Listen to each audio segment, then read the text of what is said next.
ছেড়ে দিয়েছে। কথা ঠিক কিনা জোরে বলেন। কারণ উলামায়ে কেরামের বাক স্বাধীনতা ছিল না, স্বাধীনভাবে কথা বলতে পারে নাই। কথা ঠিক কিনা জোরে বলেন।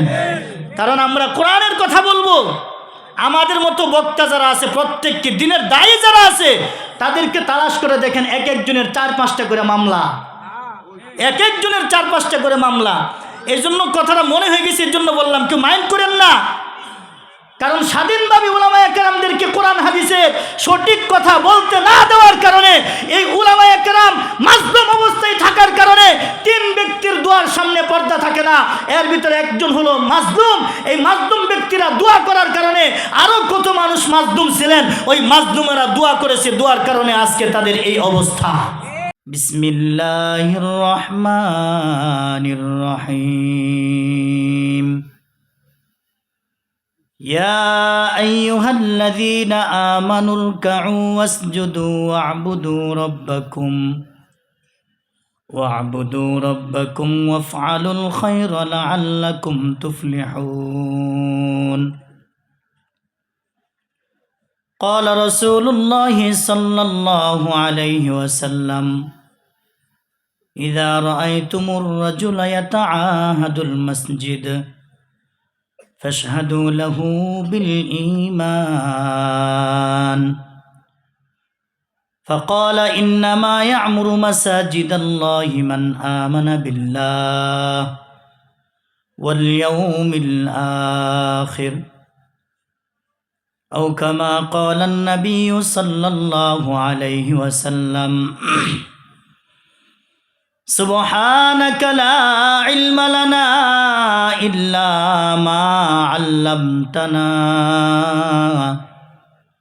إنك أنت العليم الحكيم. আপনারা আমরা প্রত্যেকটা মানুষ, প্রত্যেকটা নফস মালিকের কাছে, আপনি আমি প্রত্যেকে, আপনারা আমার এই জীবনকাল, এই সময়টুকু আল্লাহ তাআলার কাছে রেহেন রাইখা আসছি, এগ্রিমেন্ট রাইখা আসছি। ওই যে আল্লাহ জিজ্ঞাসা করছিলেন, আলাস্তু বিরব্বিকুম, আমি কি তোমাদের প্রভু নই? আমি বলেছিলাম ক্বালু বালা। এর মানে আল্লাহ তাআলা বলছিলেন, তোমরা দুনিয়াতে যাইবা, দুনিয়াতে যায় কি গুনাহের কাজ করবা না নেকের কাজ করবা? আর আমি প্রত্যেকে বলছিলাম যে আল্লাহ, দুনিয়াতে যাওয়ার পরে গুনাহের কোনো কাজ করব না, নেকের কাজ করব। আল্লাহ আপনাকে প্রতিশ্রুতি দিলাম। সুবহানাল্লাহ বলেন। তাহলে দুনিয়াতে আইসা এখন কি করতেছি? গুনাহের কাজ করতেছি। তাহলে আমাদের জবান আর দিল, আমাদের জবান আর আমাদের কর্ম দুইটা এক নাই। তাহলে দুনিয়াতে আইসা মালিককে ভুলে গেলাম, যিনি আপনাকে আমাকে বানাইছেন, আল্লাহ তাআলা, তাকে আমি প্রত্যেকেই ভুলে গেলাম। চিস্তে দুনিয়া আজ খুদা গাফিল বুদান, চিস্তে দুনিয়া আজ খুদা গাফিল বুদান, নয় কেমাশো ন করাও ফরজন্দ জান, নয় কেমাশো ন করাও ফরজন্দ জান। এই দুনিয়ার ভিতরে মানুষ আইসা কেউ বা সম্পদের মোহাব্বতে পড়ে গেছে, কেউ বা বিবির মোহাব্বতে পড়ে গেছে, কেউ বা ভালোবাসার মোহাব্বতে পড়ে গেছে, কেউ বা টাকা পয়সা অর্থ সম্পদ, কেউ বা দুনিয়ার বাহাদুরি যশ খ্যাতি, কেউ বা দুনিয়ার নেতামিগিরির মধ্যে পড়ে গেছে। তার মানে দুনিয়ার সমস্ত ভালোবাসার ভিতরে পড়ে যায়া আমার আল্লাহ তাআলাকে ভুইলা গেছেন। দুনিয়ার ভিতরে প্রত্যেকটা মানুষ পাগল, কেউ বা নারীর পাগল, কেউ বা গাড়ির পাগল, কেউ বা দুনিয়ার পাগল, কেউ বা ক্ষমতার পাগল, কেউ বা অর্থ সম্পদের পাগল। কিন্তু দুনিয়ার ভিতরে আমার মালিক কিছু আল্লাহর বান্দা তৈরি করেছেন, যে মানুষগুলো আমার আল্লাহর পাগল। মস্তে দুনিয়া, দুনিয়ার ভিতরে অনেক পাগল আছে, অনেক আশেক আছে, যে আশেক, যে পাগলগুলো একমাত্র আমার আল্লাহ তাআলাকে, আমার রবকে চায়, আমার আল্লাহর দিদার পেতে চায়। এই জন্য আজকে আমি এখানে যারা আসলাম, এই আশার ভিতরে আপনার আমার ভিতরে বোঝা যায় আমরা এখানে কিছু আল্লাহর পাগল, আল্লাহর আশেক এখানে আইসা জমায়েত হয়ে গেলাম। কিছু আল্লাহর আশেক, কিছু পাগল এই ফ্যান্ডেলের ভিতরে আসছি একমাত্র রিজালুল্লাহ, আল্লাহর সন্তুষ্টির জন্য, আল্লাহকে পাওয়ার জন্য। কথা ঠিক কিনা? আল্লাহ তাআলা আমাদের সবাইকে বুঝার আমল করে তৌফিক দান করুক, আমিন বলেন।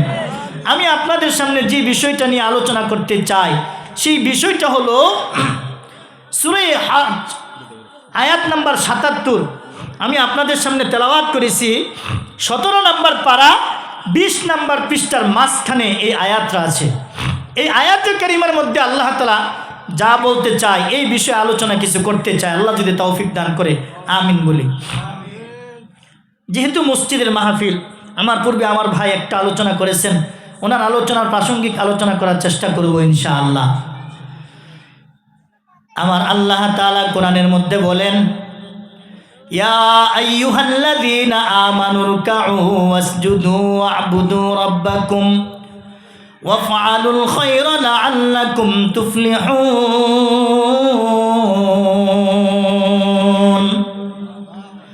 আমার আল্লাহ তাআলা বলেন, বান্দা ইয়া আইয়ুহাল্লাযীনা আমানু রুকউ, হে ঈমানদারেরা তোমরা রুকুকারীদের সাথে রুকু করো, তোমরা রুকুকারীদের সাথে রুকু করো। ইয়া আইয়ুহাল্লাযীনা আমানু, আল্লাহ তাআলা আমানু বলার কারণ কি? ঈমানদার বলে আপনাকে আমাকে আল্লাহ তাআলা সাব্যস্ত করেছেন। তার মানে যারা কালেমার অ্যাপ্লিকেশন পূরণ করেছে, যারা কালেমা পড়েছে, কালেমায়ে শাহাদাত পড়ার পরে ঈমানে মুফাসসালের ভিতরে 6 থেকে 7টা বিধান আছে। এই 7টা রুকনের উপরে ঈমান আনার পরে ওই মানুষটাকে বলা হয় ঈমানদার। আল্লাহকে বিশ্বাস করার পরে আল্লাহর সর্বপ্রথম বিধান হলো 5 ওয়াক্ত নামাজ। আল্লাহর সর্বপ্রথম বিধান হলো 5 ওয়াক্ত নামাজ। আমরা জানি ইসলামের রুকন, ইসলামের মূল ভিত্তি হলো 5টি। এর ভিতরে 1 নাম্বার হলো শাহাদা, ঈমান বা বিশ্বাস, কালেমা পড়া। 2 নাম্বার হলো ইকামাস সালাহ, নামাজ কায়েম করা। আমার আল্লাহ তাআলা আপনাকে আমাকে নামাজ কায়েম করার হুকুম দিচ্ছেন। আমার আল্লাহ তাআলা আপনাকে আমাকে নামাজের বিধান দিচ্ছেন। কারণ কি? ঈমান আনার পরে ঈমানদারের সর্বপ্রথম বিধান হলো, ঈমানদারের সর্বপ্রথম ফরমান হলো, ঈমানদারের সর্বপ্রথম আমল হলো নামাজ। কাফের আর মুশরিক যে আছে, কাফের মুশরিক বেঈমান আর মুসলমানের ভিতরে পার্থক্যকারী ইবাদত হলো নামাজ। নামাজের মাধ্যমে চেনা যায় মুসলমান, আর নামাজ না পড়লে বোঝা যায় কুফার। মান তারাকা সালাতা মুতাআম্মিদান ফাকাদ কাফার। ইচ্ছাকৃত যে ব্যক্তি নামাজ তরক করে দেয় ওই ব্যক্তি মুসলমান না, ওই ব্যক্তি নামাজকে অস্বীকার করার কারণে কাফের। এখন রুকু কারা করে? রুকু ইয়া আইয়ুহাল্লাযীনা আমানু রুকউ ওয়াসজুদু, রুকু কারা করে? নামাজের ভিতরে যারা রুকু, নামাজের ভিতরে আছে রুকু, নামাজের বাহিরে তো রুকু নাই। নামাজের ভিতরে আছে সেজদা। আল্লাহ তাআলার কাছে রুকু প্রিয়, আর রুকুর চাইতে সিজদা আরো প্রিয়। সুবহানাল্লাহ। বান্দা সিজদার মাধ্যমে আল্লাহ তাআলার সবচাইতে নিকটতম পিয়ারা বান্দা হয়ে যায়। সুবহানাল্লাহ বলেন। আল্লাহ বান্দার সিজদাকে বেশি পছন্দ করে। কারণ কি? আমার আল্লাহ তাআলা আপনার আমার সমস্ত হিউম্যান বডি ফেরেশতা দিয়ে বানাইছেন। আর আমার আল্লাহ তাআলা এই যে কণ্ঠনালী থেকে, এই গলা থেকে, এই হলক থেকে উপরের দিকে আল্লাহ তাআলা নিজ হাত দিয়ে বানাইছে। আমার আল্লাহ দয়া করিয়া মায়া করিয়া চোখের জায়গায় চোখ, কানের জায়গায় কান, জবানের জায়গায় জবান, গালের জায়গায় গাল, আর নাকের জায়গায় নাক দিছেন। আমার আপনার দেহের ভিতরে, হিউম্যান বডির ভিতরে সবচাইতে দামি জিনিস হলো নাক। সবচাইতে দামি জিনিস নাক। আর এই নাকটা সিজদা দিলে সবার আগে জমিনে পড়ে। সুবহানাল্লাহ বলেন। আর আপনি আমি সিজদা দিই কোথায়? আপনার আমার রব আল্লাহ তাআলার কুদরতি পায়ে আপনি আমি সিজদা দেই। নাকটা যখন মালিকের কুদরতি পায়ের মধ্যে লাগা যায়, মালিক বড় খুশি হয়ে যায়। খুশি হয়ে ডাক দিয়া বলে, বান্দা রে, জীবনে কত গুনাহ করছো, গুনাহে কবিরা সগীরা সমস্ত গুনাহ আমি আল্লাহ মাফ করে দিলাম। সুবহানাল্লাহ। তাহলে নামাজ কারা পড়ে, রুকু কারা করে, সিজদা কারা করে? পয়গম্বর হাদিসের মধ্যে বলেন, ইযা রাআইতুমুর রাজুলা ইয়াতাআহাদুল মাসজিদা ফাশহাদু লাহু বিল ঈমান ফাকালা ইন্নামা ইয়া'মুরু মাসাজিদাল্লাহি মান আমানা বিল্লাহি ওয়াল ইয়াউমিল আখির। পয়গম্বর হাদিসের ভিতরে বলেন, ইযা রাআইতুমুর রাজুলা ইয়াতাআহাদুল মাসজিদ, যখন তোমরা কোন মানুষকে বেশি বেশি মসজিদের দিকে যাইতে দেখবা, ও আমার সাহাবীরা রে, ফাশহাদু লাহু বিল ঈমান, ওই মানুষটাকে ঈমানদার বলে সাক্ষী দাও। সুবহানাল্লাহ। এইজন্য আল্লাহ বলছেন, ইয়া আইয়ুহাল্লাযীনা আমানু, হে ঈমানদারেরা। তাহলে আল্লাহ কি কইছে? যার ঈমান আছে তার সম্পর্ক মসজিদের সাথে আছে, যার ঈমান আছে তার সম্পর্ক হজের সাথে আছে, যার ঈমান আছে তার সম্পর্ক রোজার সাথে আছে, যার ঈমান আছে তার সম্পর্ক যাকাতের সাথে আছে, যার ঈমান আছে তার সম্পর্ক আল্লাহর সুন্নত তরিকা রাসূলের সুন্নতের মধ্যে আছে। এই জন্য বাবাজিরা আমার, ও পর্দার আড়ালে মা এবং বোনেরা, খুব খেয়াল করে শুনেন।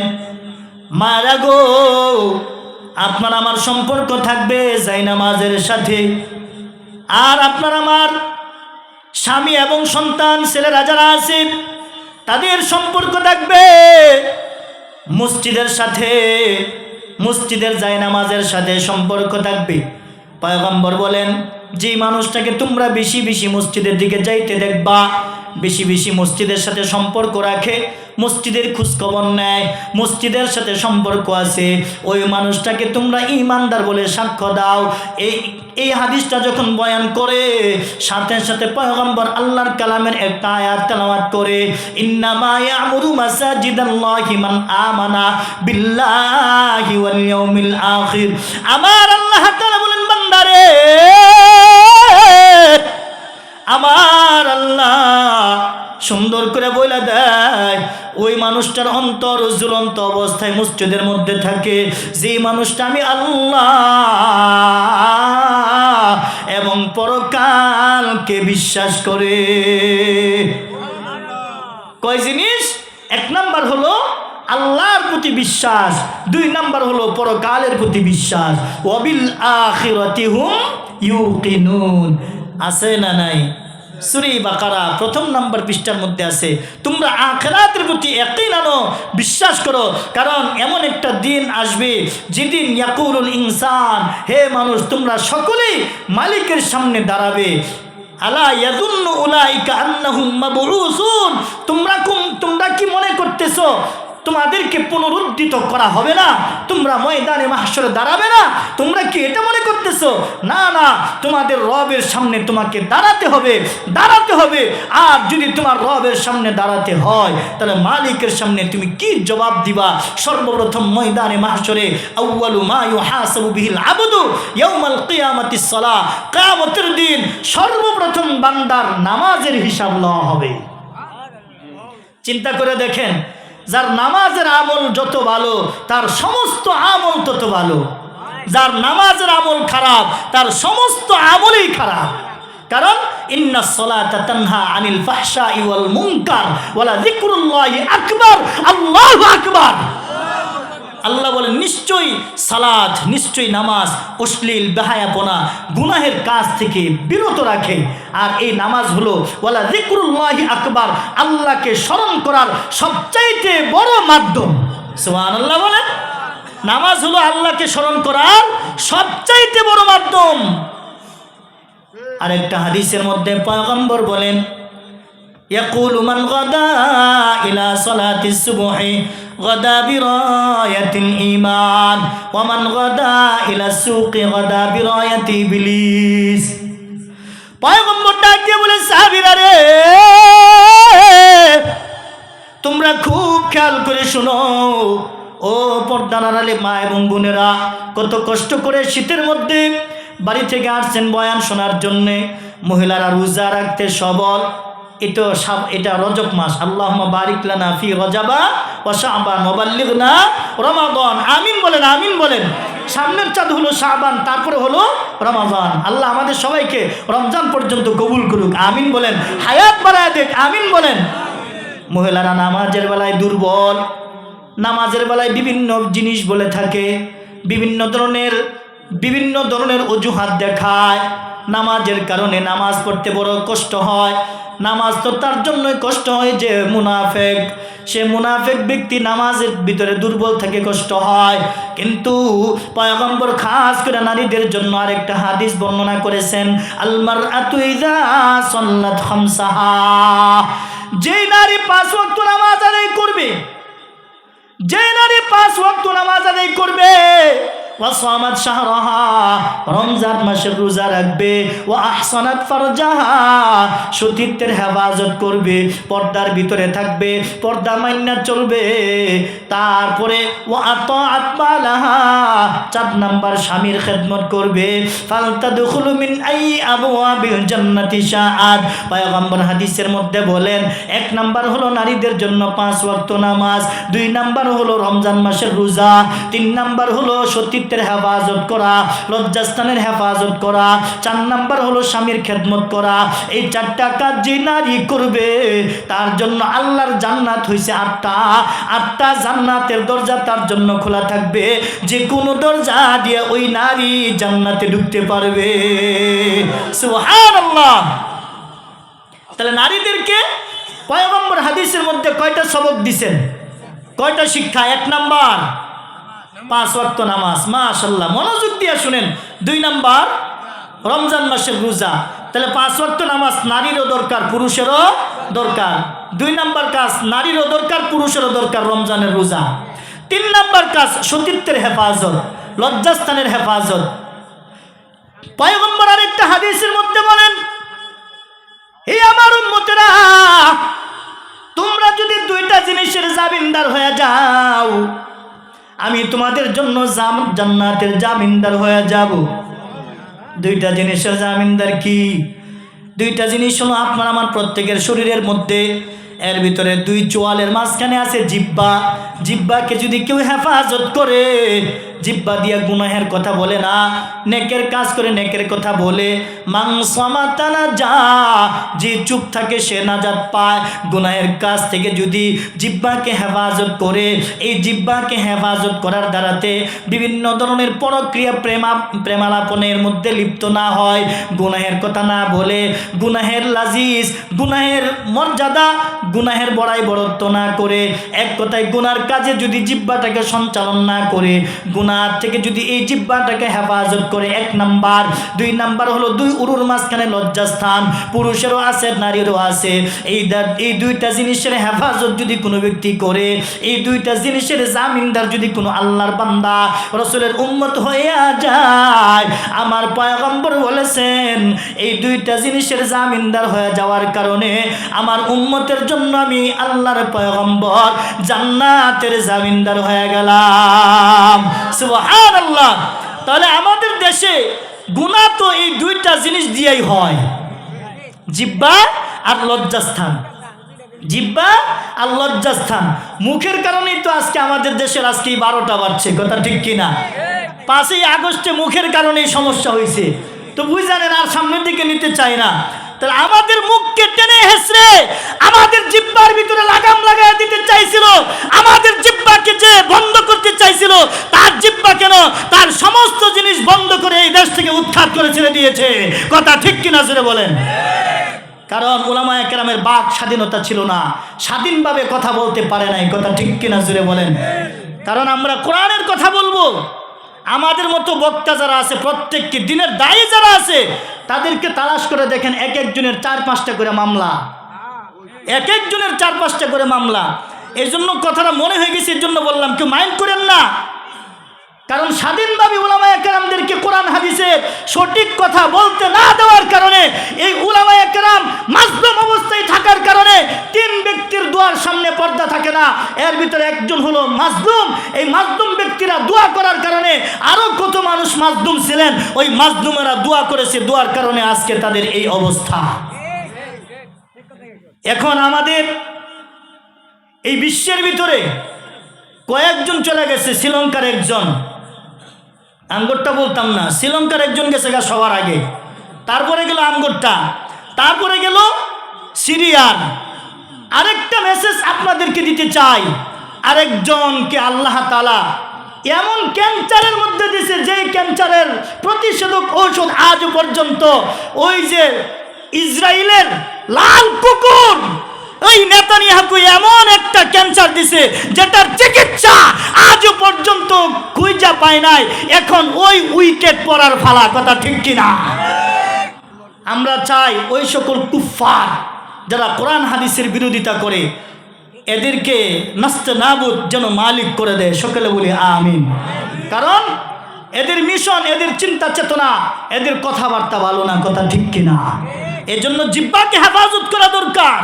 মান সামাতা নাজা, যে চুপ থাকে সে নাজাত পায়, যে চুপ থাকে সে নাজাত পায়। তাহলে এই জিহ্বা দিয়ে একটু গুনাহ বেশি করে। 2 নাম্বার লজ্জাস্থান। 2 নাম্বার কি? লজ্জাস্থান। লজ্জাস্থানকে হেফাজত করা। আল্লাহ আমাদের সবাইকে 2টা বিষয়ে সহি বুঝ দান করুন, আমিন বলি।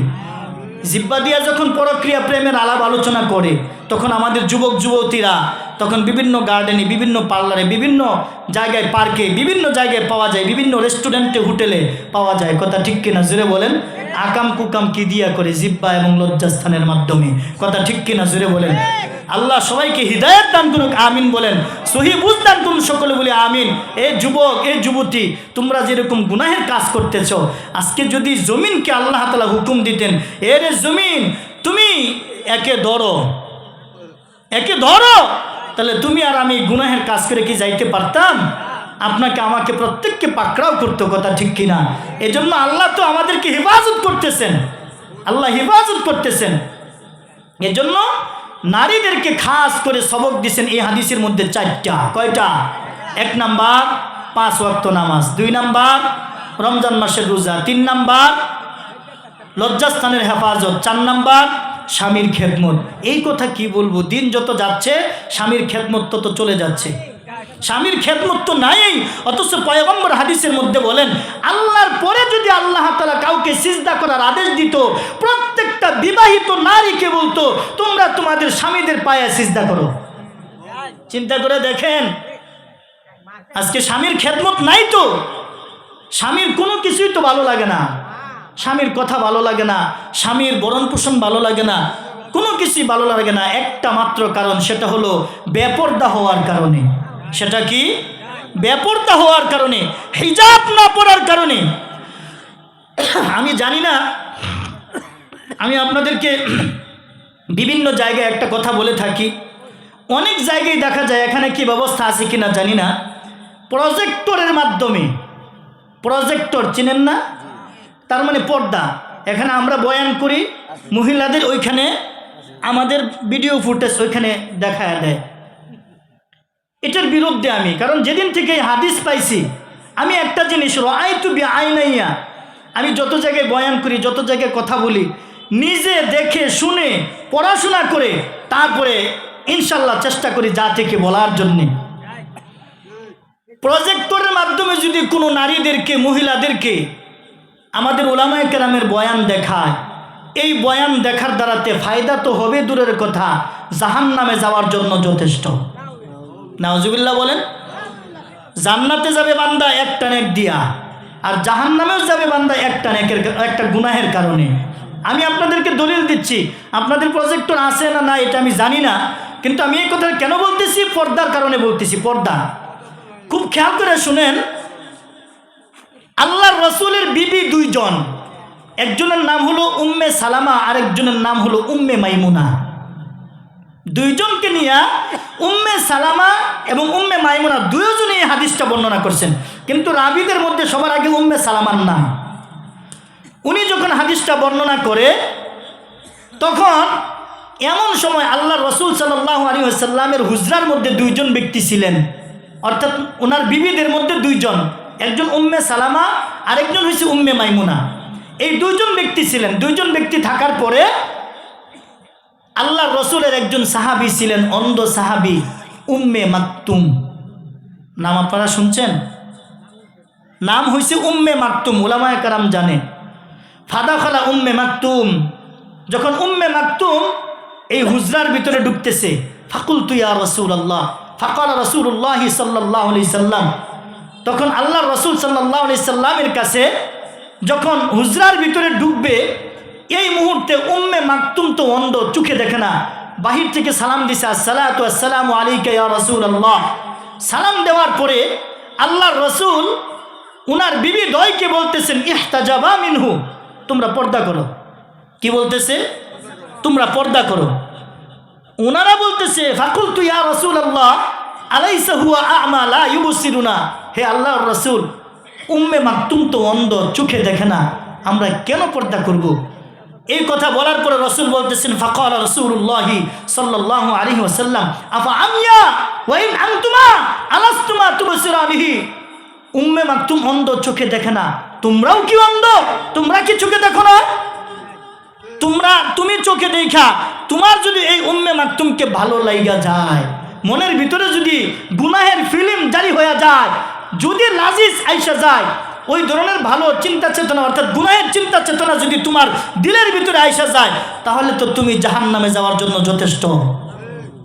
এই জন্য আল্লাহ রাসূল সাথে সাথে বলছেন, জিনাল আইনিন নজর, চোখের জিনা হয়েছে দেখা, সাবধান হে আমার বিবিরা, তোমরা এটা কি বললা, ইহতাজাবা মিনহু, পর্দা করো।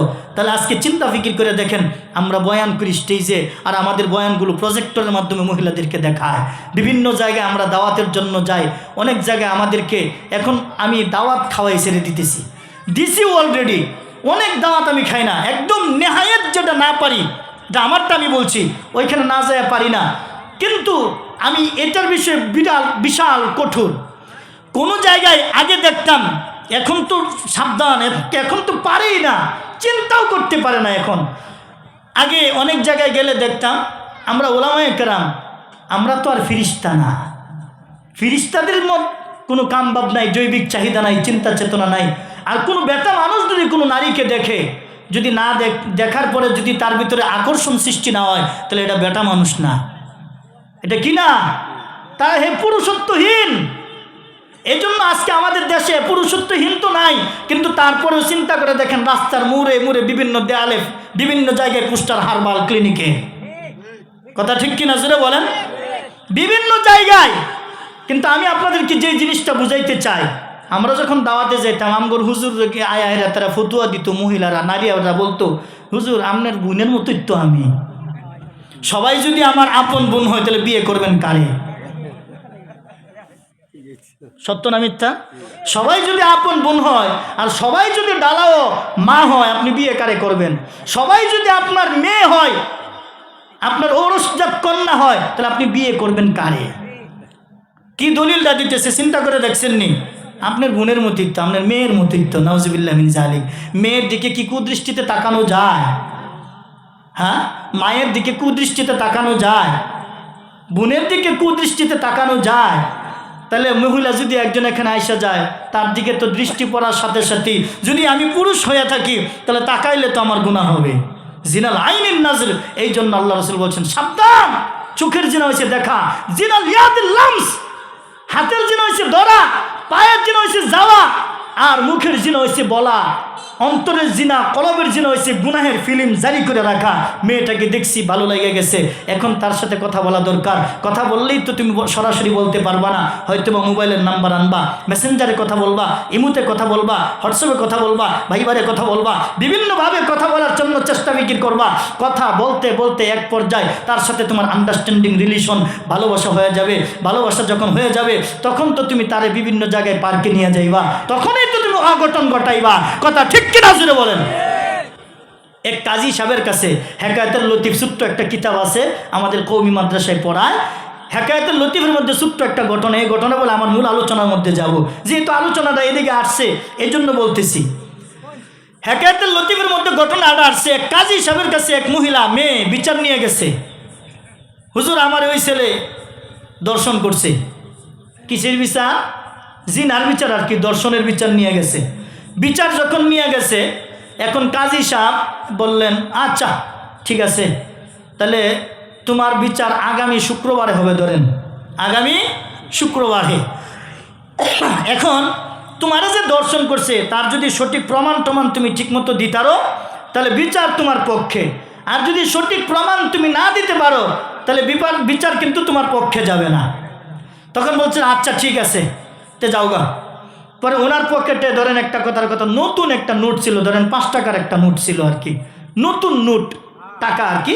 পরে এই টাকাটা সুন্দর করে 5 টাকার নোট সুন্দর করে দেয়া দিচ্ছে যে এই যে আগামী শুক্রবারে এই 5 টাকা তুমি আমার কাছে নিয়ে আসবা, আমি তোমার যেরকম নতুন চকচকা কসকসের নোটটা দিতেছি এরকম অক্ষত সুন্দর টাকাটাই আমার কাছে নিয়ে আসবা। যদি নিয়ে আসতে পারো তাহলে বিচার তোমার পক্ষে, আর যদি না আনতে পারো তাহলে বিচার কিন্তু তোমার বিপক্ষে চলে যাবে। আচ্ছা হুজুর ঠিক আছে হুজুর, বিচার আমার পক্ষিত্ব দরকার। এখন টাকা নিয়ে যায়, ছেলে শুনছে ওই যে কাজী সাহেবের কাছে বিচার লয়ে গেছে, ফাঁসা ফাড়াই লাগবো, চামড়া উড়াই লাগবো। এখন ছেলে চিন্তা ফিকির করছে হাই রে এখনই তো সময় সুযোগ, মেয়েটা যখন বাড়িব কাজী সাহেবের পাওয়া গা ধর্ম কাজী সাহেব আমার মাফ করে দিব।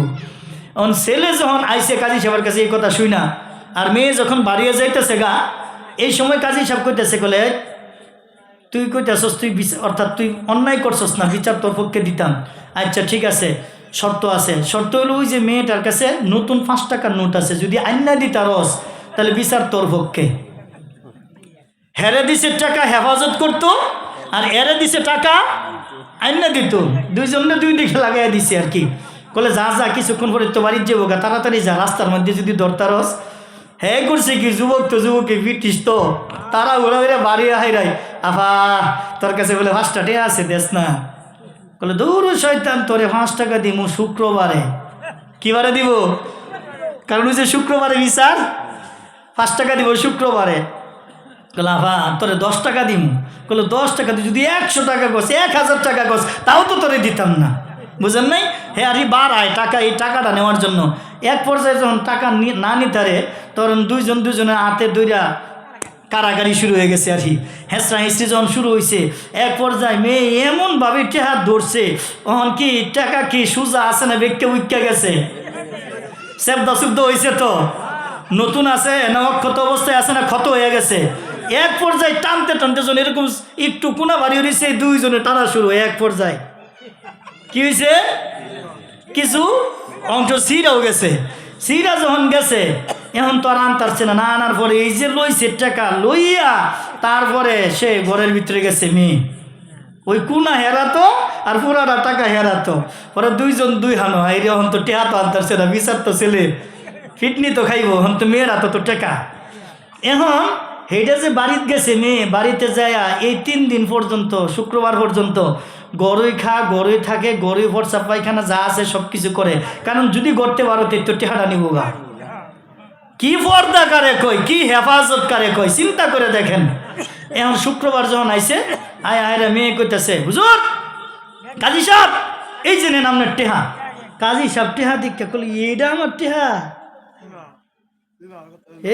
এই টেহা আমি তোমারে দিছি, আমি না তোমার নতুন কসকসা একটা নোট দিলাম, তুমি এটা কিরম টেহাটা আমারে দিলা আর কোনা কোনা সিরা লাইছো। বলে জানেন ওই যে শয়তান আপনার বাড়ি চিতুরি শয়তান আমার পিছে লাগছে। বলে কি করছে? বলে আমারে কইতেছে টেহা বলে তার আমি দিয়া লাইতাম। পরে আমি যখন তারা টেহা না দিছি আমার কলে 10 টাকা দিব, আমি কিছু 100 টাকা 1000 টাকা দিলেও দিতাম না। এরপরে যখন না দিই তখন আমার লোকে কারাকারি করছে, কারাকারি করতে করতে এক পর্যায়ে টেহার কোনা কোনা সিরা লাইছে। দেখছেন আমি কিভাবে হেফাজত করছি, তারপরেও আমার কাছ থেকে টেহা নিতে পারছে না, কোনো টাকা নিতে পারে নাই। কাজী সাহেব কি করতেছে, হ্যাঁ তারপরেও নিতে পারছে না, তাহলে তুমি তোমার এই টাকাটা এরকম ভাবে হেফাজত করছো। ওই কাজী সাহেব করতেছে রে বান। কাজী সাহেব কি কইতেছে, এই মেয়ের বান তো বলে আরে বান, তার মানে তুমি এই 5টা টাকাকে এত সুন্দর করে হেফাজত করে আজকে আসছো বিচার তোমার পক্ষে নেওয়ার জন্য। আর আল্লাহর দেওয়ার সতীত্ব আল্লাহ তোমাকে হেফাজত করার জন্য দিছেন, আল্লাহ তোমাকে পর্দার ভিতরে থাকার জন্য দিছিলেন। তুমি বলতেছো তোমাকে ওই ছেলে দর্শন করছে, ওই ছেলে তো দর্শন করে নাই, তুমি তো ঘর থেকে বাইর হইয়া পর্দা অপেক্ষা করিয়া তুমি নিজে দর্শিতা হইছো, কথা ঠিক কিনা? এই জন্য আমি বলি আমাদের কোনো পুরুষ দর্শন করে না, কোনো ছেলেরা দর্শন করে না, নারীরা দর্শিতা হয়, মহিলারা দর্শিতা হয়। এজন্য তারপরে পুরুষেরও কিছু কাজ আছে। আল্লাহ তাআলা প্রত্যেকটা মানুষকে অভিভাবক বানায়া দুনিয়ার মধ্যে পাঠাইছে। কুল্লুকুম রাইন ওয়া কুল্লুকুম মাসউলুন আন রাইয়াতিহি, সহিহ বুখারীর হাদিস। দুনিয়াতে প্রত্যেকটা মানুষ দায়িত্বশীল, আর তার দায়িত্ব সম্পর্কে মালিক জিজ্ঞাসা করবেন। আপনারা আমরা যারা আছি এখানে, আমরা হয়তোবা কারো ভাই, হয়তোবা কারো বাবা, কোনো অর্থাৎ মেয়েদের কারো বাবা, হয়তোবা কারো ভাই, নতবা স্বামী, নতবা বড় ছেলে। এই চার স্থানের, এই চার জায়গায় এক জায়গায় অবশ্যই আসি না। তাহলে আমাদের এই চারজনকে আল্লাহ বলছেন, তুমি তোমার মাকে হেফাজত করো, তুমি তোমার বোনকে পর্দার ব্যবস্থা করে দাও, তোমার বিবিকে পর্দার ব্যবস্থা করে দাও, তুমি তোমার মেয়েকে পর্দার ব্যবস্থা করে দাও। যদি করে না দিতে পারো, ময়দানে মাহাশরে তুমি স্বামী থাকবা না, আর স্বামী হইয়া দাঁড়াইবা। আপনার আমার এই চারজনের বিরুদ্ধে ওই মহিলারা নালিশ দিবে, আয় আল্লাহ, আমার বাবা, আমার ভাই, আমার স্বামী, আমার ছেলে আমাকে তো পর্দার ভিতরে রাখে নাই, পর্দার হেফাজত করে দেয় নাই, পর্দার ব্যবস্থা করে দেয় নাই। আয় আল্লাহ, দুষ্ট আমার না, দুষ্ট তাদের। এই চারজনকে জাহান্নামে নিয়া ওই নারীও জাহান্নামে যাবে। নাউজুবিল্লাহি মিন যালিক। তাহলে আমাদের মা বোনদেরকে হেফাজত করা আপনার আমার দরকার আছে না নাই? দাওয়াতে তাবলীগের মধ্যে পুরুষের দায়মি ফরজ আছে না নাই? এর ভিতরে একটা আছে